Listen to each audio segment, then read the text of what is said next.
নমস্কার, good morning. তো দেখো আজ সকাল সকাল উঠে কিন্তু একদম রেডি হয়ে গেছি। আজ একটু বেরোবো, তো কোথায় যাব বলবো, যেতে যেতেই বলবো। তো চলো।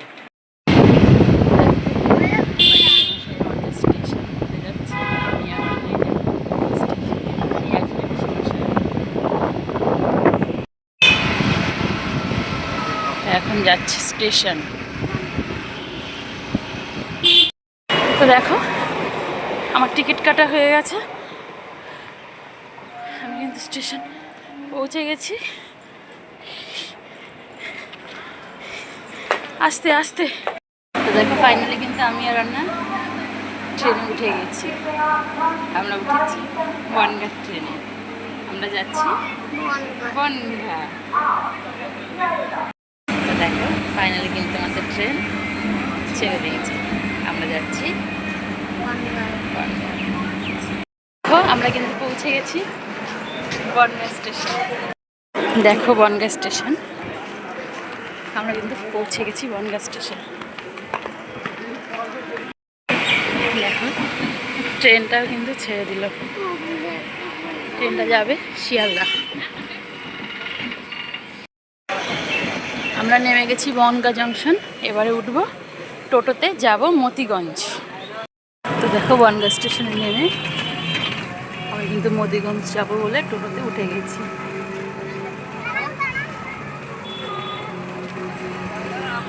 দেখো ফাইনালি কিন্তু আমরা টোটো থেকে নেমে বাসে উঠে গেছি।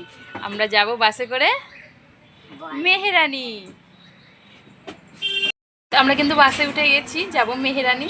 তো মেহেরানি কোথায় যাব, কাদের বাড়ি যাব অবশ্যই বলবো, সাথে থাকো। দেখো বাসে উঠে কিন্তু আমার আর অন্যার টিকিটটাও আমরা কেটে নিয়েছি। তো আমি আর অন্যায় যাচ্ছি, আমাদের সাথে আর কেউ নেই। আমরা প্রায় পৌঁছে যাওয়ার মতো হয়ে গেছি। এই বাসে আমাদের প্রায় 1 থেকে 1.5 ঘন্টা লেগে গেল। আমরা নেমে তোমাদের সাথে দেখা হবে। দেখো ফাইনালি আমরা বাস থেকে নেমে কিন্তু পৌঁছে গেছি। হাঁটতে হাঁটতে যাবো, একটুখানি হাঁটতে হবে, হাঁটলে তো বন্ধুরা তোমরা তো সকাল সকাল দেখলেই যে আমি একটু বেরিয়েছিলাম, কিন্তু ফাইনালি যে কোথায় এসেছি সেটাই তো তোমাদের বলা হয়নি। তোমরা তো দেখছো যে আমি বাসে করে এসেছিলাম, কিন্তু বাসে এসে আমার প্রচণ্ড কষ্ট হয়ে গেছিলো। আমি এতটা বাস জার্নি করতেও পারি না, আমার মেয়ে অন্যাও করতে পারে না, দুজনেই এসেছি, তো খুব কষ্ট হয়েছে আসতে। তো এসে খাওয়া দাওয়া করে নিয়েছিলাম, খাওয়া দাওয়া করে নিয়ে একটু শুয়ে পড়েছিলাম।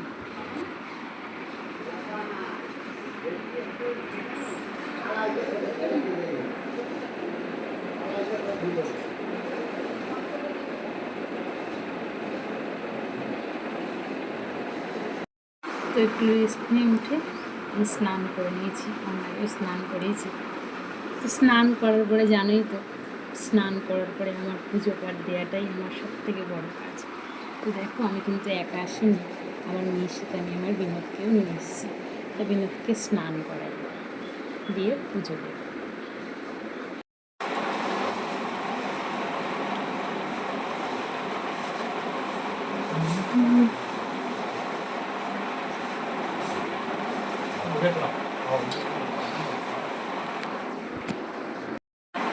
দেখো বিনাদের স্নান হয়ে গেছে, ওকে এবার গা মুছাবো, গা মুছিয়ে ওকে ড্রেস পরাবো, ড্রেসটাকে পরিয়ে নিই।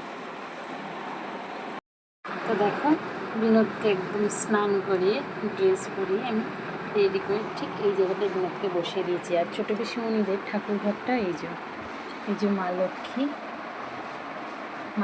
ঘট, এই যে পিসিমণিদের ঠাকুর ঘরটা। জানো তো বিনোদের এই জামাটা আর দেখো ফুলের কালারটা যেন মনে হচ্ছে একই রকম।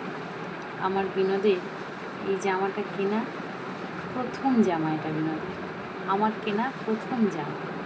বিনোদ যখন আমার বাড়ি এসেছিল তখন প্রথম আমি এই জামাটাকে কিনে দিয়েছিলাম। এখনো কোনো দিন পরানো হয়নি, আজ বহু দিন পরে মনে হলো যে এই ফুলের কালারের সাথে বিনোদের জামার কালারটা কিন্তু একদম একরকম লাগছে। ওই জন্য আমার বিনোদকে দেখো কত সুন্দর লাগছে দেখতে। তো চলো এবার আমি পুজো দিয়ে নিই। এই যে ফুল তোলা হয়ে গেছে, পিসিমণিদের বাড়িও অনেক ফুল সব তুলে রেখে দিয়েছিল পিসিমণি। তোলা হয়ে গেছে, এবারে পুজোটা দিয়ে নেব। দেখো আমার কিন্তু সব গোছ গাছ হয়ে গেছে, এমনকি আমি সব কিছু রেডি করে দেখো সব ঠাকুরকে ফুল দিয়েছি, বাটা গ্লাসও দিয়েছি, এই যে বিনোদকে দিয়েছি, এই যে আমার বিনোদ বসে আছে দেখেছি। এবার একটু ধূপ প্রদীপটা ধরিয়ে নিই। দেখো আমি কিন্তু ধূপ প্রদীপও ধরিয়ে নিয়েছি, এবার পুজোটা দিয়ে করে নেব। তো দেখো আমার কিন্তু পুজো দেওয়াটা একদম কমপ্লিট হয়ে গেছে। এই হচ্ছে পিসিমণির ঠাকুর ঘর, সব ঠাকুরকেও আমি পুজো দিয়ে দিয়েছি।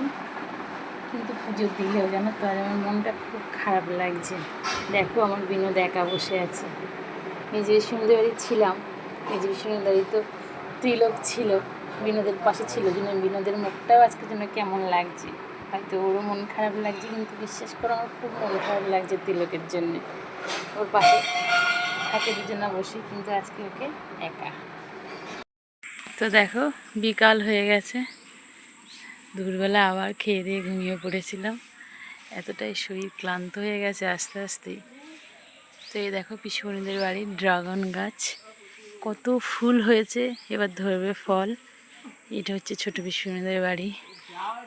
এদিকে কিছু সবজিও লাগিয়েছে দেখো, দেখো এটা ঝিঙে গাছ, ঝিঙে, আর এগুলো হচ্ছে বরবটি। এগুলো সব বাড়িতে লাগানো, পিসেমশাই লাগিয়েছে। এর মধ্যে অনেক সবজি আছে, ভিতরে ঢুকলে দেখা যাবে ডাঁটা, ওল, কত রকমের সবজি, নানান রকমের ফুলের গাছ। তো দেখো এই বিকালবেলাটা দেখতে কত সুন্দর লাগছে। এই হচ্ছে ছোট পিসিমণিদের বাড়ি, চারিদিকে সবুজে সবুজ, তো বেশ ভালো লাগছে দেখতে, তাই না? ড্রাগন গাছে কতগুলো ফুল ফুটেছে, তো আজকে এই ফুলগুলো সব ফুটবে, ফুটলে না রাতে তোমাদের দেখাবো ড্রাগন গাছের ফুলগুলো ফুটলে। এই ফুল তো আবার রাতে ফোটে, দিনে তো ফোটে না। দেখো কত ভালো লাগছে। দেখো বাড়ির সামনে সব গাছ,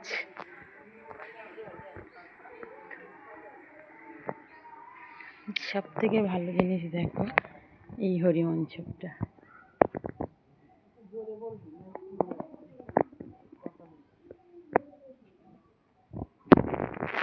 দেখো আমার কিন্তু সন্ধে দেওয়া হয়ে গেছে, সন্ধে দিয়ে আমি গোপালকে ড্রেস চেঞ্জ করিয়ে ওকে কিন্তু বসিয়ে দিয়েছি, একটু পরে ওকে শয়ন দেব। দেখো তোমাদের বলেছিলাম যে রাতের ড্রাগন গাছের ফুলগুলো ফুটলে তোমাদের দেখাবো, তো দেখো কতগুলো ফুল ফুটেছে আর কত সুন্দর লাগছে দেখতে গাছটা। দিনের বেলা যে দেখাবো, তো এই ফুল তো আর দিনের বেলা পর্যন্ত থাকে না, তখন তো একদম শুকিয়ে যাবে। তো দেখো ফুলগুলো যে দেখতে কত সুন্দর লাগছে, আর গাছটাকে যে এত সুন্দর লাগছে বন্ধুরা, তা তোমাদেরকে আমি কি বলবো, খুব সুন্দর লাগছে দেখতে।